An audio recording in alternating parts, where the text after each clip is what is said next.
जाता था। तभी हम देखते हैं इस कहानी की दो लीड कैरेक्टर जिनका नाम है क्लीटस कैसिडी और फ्रांसिस लुइस बैरिसन अपने अपने रूम में बैठे होते हैं जो किसी मेंटल असाइलम के वार्ड की तरह दिख रहा होता है। या हम ये भी देख पाते हैं कि फ्रांसिस काफी ज्यादा डरी हुई होती है। क्लीटस उससे पूछता है कि आखिर डॉक्टर्स ने तुम्हें क्या कहा, तो फ्रांसिस कहती है कि उसकी म्यूटेशंस तेजी से बढ़ रहे हैं और वो धीरे धीरे करके एक पावरफुल म्यूटेंट में बदलती जा रही है। साथ ही वो काफी ज्यादा डरी हुई भी होती है क्योंकि इस वक्त कुछ लोग आकर उसे एक बड़े से एक्सपेरिमेंट के लिए ले जाने वाले होते हैं, जिस पर क्लीटस उसे हिम्मत देता है और कहता है कि तुम टेंशन मत लो, सब कुछ ठीक हो जाएगा। साथ ही क्लीटस ये भी कह सकता है कि वो लोग तुम्हारे ऊपर एक्सपेरिमेंट नहीं कर सकते क्योंकि वो उन लोगों की इकलौती होप है जिसे वो अपने आप से दूर नहीं कर सकते। मगर तभी कुछ लोग आते हैं जो फ्रांसिस को अपने साथ लेकर जाने लगते हैं, जिस पर क्लीटस को बहुत ज्यादा गुस्सा आता है और वो अपना आपा खो बैठता है। जहाँ एक तरफ तो वो लोग पुलिस की गाड़ी के अंदर फ्रांसिस को ले जा रहे होते हैं, वहीं दूसरी तरफ खिड़की के अंदर क्लीटस काफी जोर जोर से हाथ मारने लगता है। वहां से कुछ लोग फ्रांसिस को एक सीक्रेट लोकेशन पर लेकर जाने लगते हैं, मगर बीच रास्ते में ही फ्रांसिस अपनी वॉइस की सोनिक पावर की मदद से वहां से भागने की कोशिश करती है। इसका मतलब ये था कि उसके पास में एक ऐसी वोकल स्ट्रेंथ पावर थी जिसकी मदद से वो किसी भी कांच या फिर किसी भी भारी भरकम चीज को हिलाकर तोड़ सकती थी। फ्रांसिस की वोकल बीइंग की वजह से वो पूरी वेन पलट जाती है। साथ ही बैठे हुए पुलिस वालों पर भी उसका असर होता है, जिसकी वजह से घबराए हुए पुलिस वाले गलती से फ्रांसिस की आंख में गोली मार देते हैं, जिससे फ्रांसिस गाड़ी के बाहर गिर जाती है और पुलिस वालों को लगने लगता है कि वो मर चुकी है, मगर वो इस वक्त भी जिंदा होती है। इसके बाद में वो सभी मिलकर उसे रेवन क्रॉफ्ट के अंदर लेकर जाते हैं। अगर आपने रेवन क्रॉफ्ट का नाम मेरी स्पाइडरमैन की सीरीज में देखा होगा तो ये वही असाइलम होता है जहां पर द अमेजिंग स्पाइडरमैन के एक और विलन इलेक्ट्रो को रखा गया था।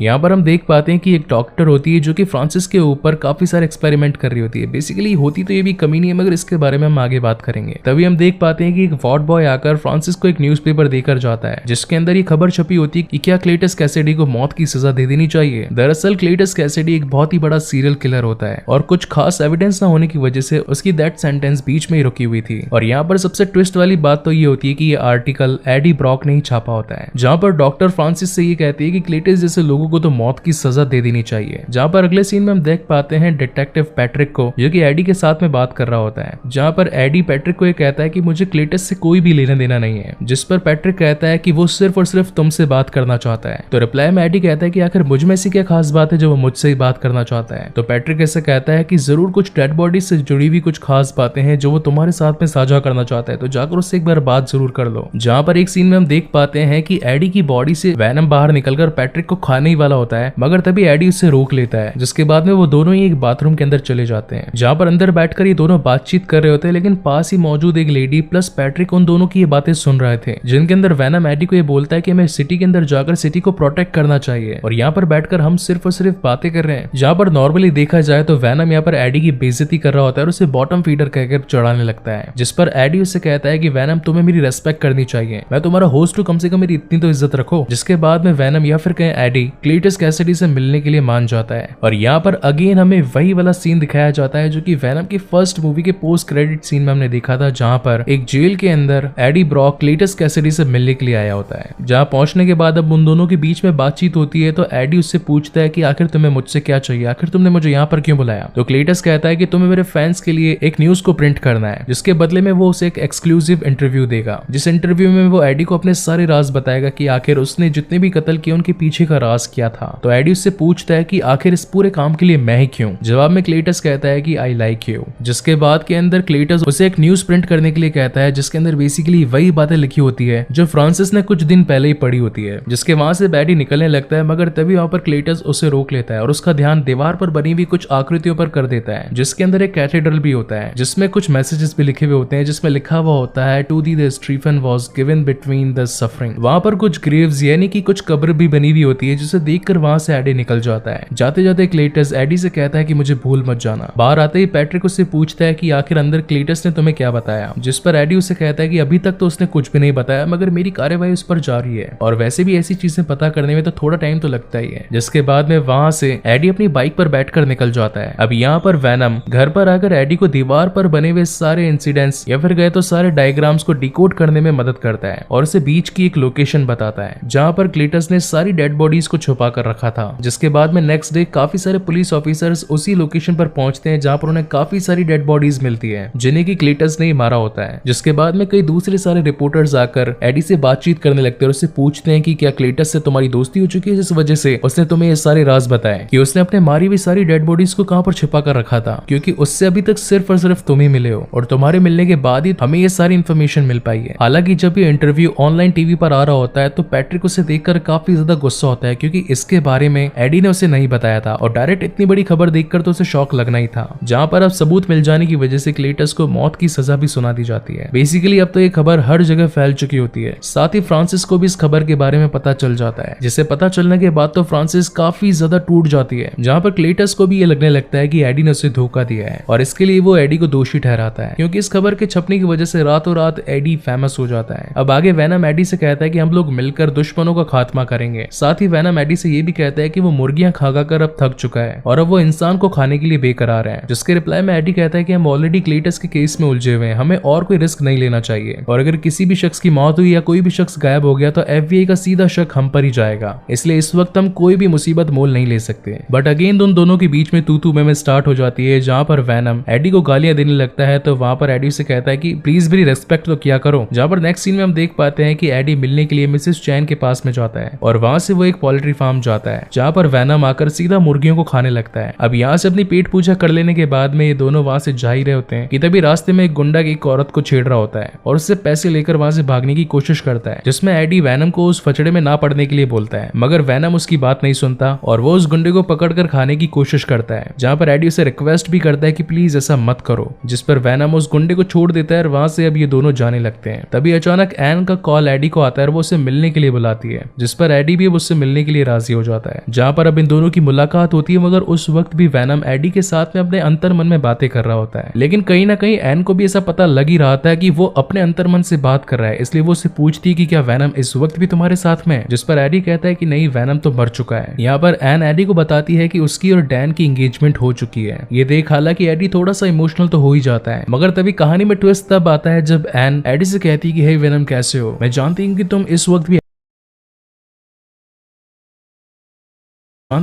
इस वक्त भी एडी के अंदर ही हो, प्लीज एडी का ख्याल रखना। जिसे सुनने के बाद तो एडी थोड़ा सा हक्का बक्का हो जाता है और वहीं से अपनी डुकाटी बाइक पर बैठकर घर के लिए निकल जाता है, जहाँ रास्ते में वेनम उससे कहता है कि तुम्हें इन छोटी छोटी बातों पर दुखी नहीं होना चाहिए, हम बड़े कामों के लिए बने हैं। जिसके रिप्लाई में एडी कहता है कि तुम्हें कभी प्यार नहीं हुआ इसलिए तुम मेरी बातों या फिर फीलिंग्स को नहीं समझ सकते। जहाँ पर सीन शिफ्ट होता है अगले दिन की तरफ, जहाँ पर खुद ही वेनम अपना खाना पका रहा होता है। साथ ही यहाँ पर वेनम एडी को एक तगड़ा नाश्ता करने के लिए कहता है, क्योंकि अगर जब तक एडी नहीं खाएगा तब तक वेनम को भी कुछ नहीं मिलेगा। जिसके बाद में वो देख पाते हैं कि उनके पास में एक लेटर आया होता है। उस लेटर में ये लिखा होता है कि क्लेटस ये बता रहा होता है एडी को कि तुम्हारी वजह से मुझे मौत की सजा मिली है। साथ ही वो अपनी पुरानी काली करतूतों के बारे में भी उसमें लिखकर बताता है कि अगर वो पैदा ना होता तो उसकी ग्रैंड मदर को कौन मारता, साथ ही उसकी मॉम को बाथटब के अंदर कौन ढकेलता। इसका मतलब ये था कि क्लेटस कैसिडी ने खुद अपने परिवार वालों तक को नहीं छोड़ा था। आगे क्लेटस ये भी बताता है कि ये सब कुछ होने के बाद में उसके डैड ने उसे एक ऑर्फनेज में भेज दिया, जहाँ के बच्चे भी उसे मारते थे। फिर उसकी मुलाकात फ्रांसिस से हुई, जो कि एक म्यूटेंट थी, जिसके पास में वोकल सोनिक पावर थे और दोनों के बीच में एक अच्छी दोस्ती हो गई, जहां पर अब वो दोनों ही एक दूसरे को पसंद करने लगे थे। आगे लेटर में ये लिखा होता है कि वो बस आखिरी बार एडी से मिलना चाहता है, जिस पर अब एडी भी उससे मिलने के लिए एग्री कर जाता है। वहीं पर नेक्स्ट सीन में हम देख पाते हैं कि एडी उससे मिलने के लिए जेल में जाता है, जहां पर क्लेटस उसे बताता है कि वो हमेशा से ही एक परिवार के लिए तरसता रहा। जिसके रिप्लाई के अंदर एडी कहता है कि हाँ, अपनी ग्रैंड मदर और साथ ही अपनी मॉम को मारकर ये रिश्ता निभाना तो काफी अलग बात है। जहां पर क्लेटस उसे ये कहता है कि अगर मुझे मौत की सजा हुई तो मेरी मौत की जिम्मेदार तुम ही होगे, और साथ ही ये भी कहता है कि एडी तुम इंसानियत के नाम पर एक कलंक हो। बेसिकली ये एक चाल होती है जहां पर क्लेटस एडी को गुस्सा दिलाने की कोशिश करता है, जिससे कि वेनम को भी धीरे धीरे उस पर गुस्सा आने लगता है और फिर वो एडी के पीठ से निकलकर क्लेटस को मारने लगता है। मगर चालाक क्लेटस उसके हाथ को पकड़कर वहीं पर बाइट कर जाता है, मगर उसी वक्त वहां का गार्ड आकर इन दोनों को लड़ने से छुड़वा देता है। जिसके बाद में एडी तो वहां से निकल जाता है, लेकिन क्लेटस उससे कहता है कि उसने पहले भी खून को चखा है, मगर तुम्हारा ब्लड बिल्कुल अजीब है। साथ ही हम ये भी देख पाते हैं कि क्लेटस ने जब एडी को काटा था तो उसका छोटा सा सिम्बियोट का एक टुकड़ा क्लेटस के पास ही रह जाता है, और अब यही रीजन होता है कार्नेज के जन्म का। जिसके बाद में नेक्स्ट सीन में हम देख पाते हैं कि एडी अपने घर पहुंच जाता है, जहां पर वेनम उससे माफी मांग रहा होता है कि उसे ऐसा नहीं करना चाहिए था। जहां पर एडी वेनम से कहता है कि तुम्हें अपने आप पर कंट्रोल होना चाहिए, अगर तुमने कैसिडी को मार दिया होता तो उसकी मौत का इल्जाम सीधा मुझ पर आता, जिसके बाद में एक काफी बड़ा इशू क्रिएट हो सकता था। जिसके बाद में तो हम इन दोनों के बीच में एक भसड़ हो जाती है और दोनों ही आपस के अंदर एक दूसरे को बुरा भला कहने लगते हैं। कोई कहता है कि मैं तुम्हें झेल रहा हूँ, कोई कहता है कि मैं तुम्हें झेल रहा हूँ। जिसके रिप्लाई में वैनम एडी से कहता है कि तुम पहले एक लूजर हुआ करते थे, तुम्हें आकर मैंने बचाया, एक नई जिम्मेदारी, एक नई पहचान पकड़ाई, और जब से क्लेटस का ये केस तुम्हारे हाथ में है तुम तो मानो फेमस हो चुके हो। जिसकी वजह से एडी को काफी ज्यादा गुस्सा आता है और वो वैनम को यहाँ से चले जाने के बारे में कहता है, जिसकी वजह से अब वैनम को भी काफी ज्यादा गुस्सा आ जाता है। वो घर